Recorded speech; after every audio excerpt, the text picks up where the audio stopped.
My dear brothers and sisters, in today's first reading we have seen the prophet in the book of Isaiah. Prophet Isaiah makes prophetic denunciations of social and religious corruption. He also sees poetic visions of judgment and hope.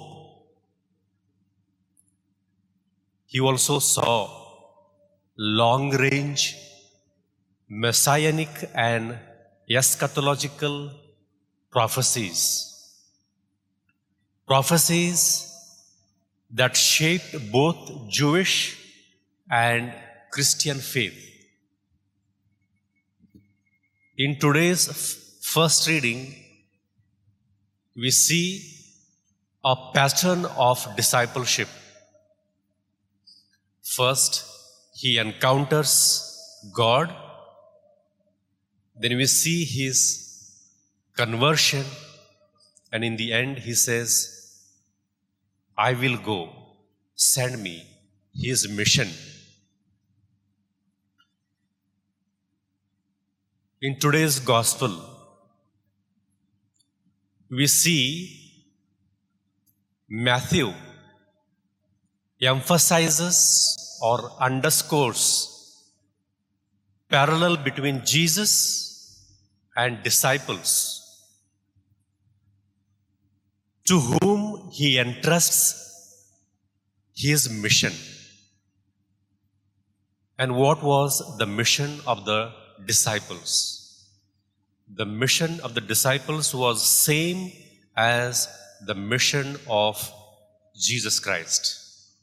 We have seen throughout this week what Jesus did. And what is the context of that mission?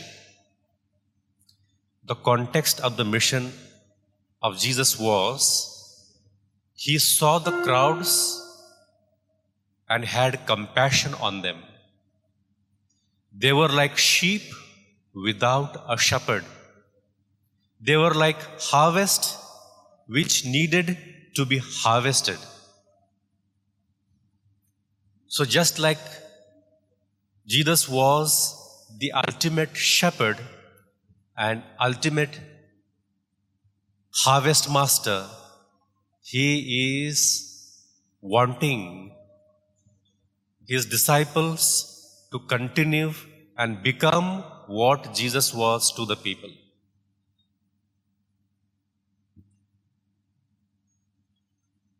And we have seen throughout this week where Jesus has been telling his disciples not to be afraid, because he will put his words into their mouth. And also we have seen in today's gospel, he said not to be fearful. Often he repeats this sentence, not to be afraid. If they are afraid or fearful, what will happen is it will weaken their faith, weaken their witness, and make them retreat from their mission.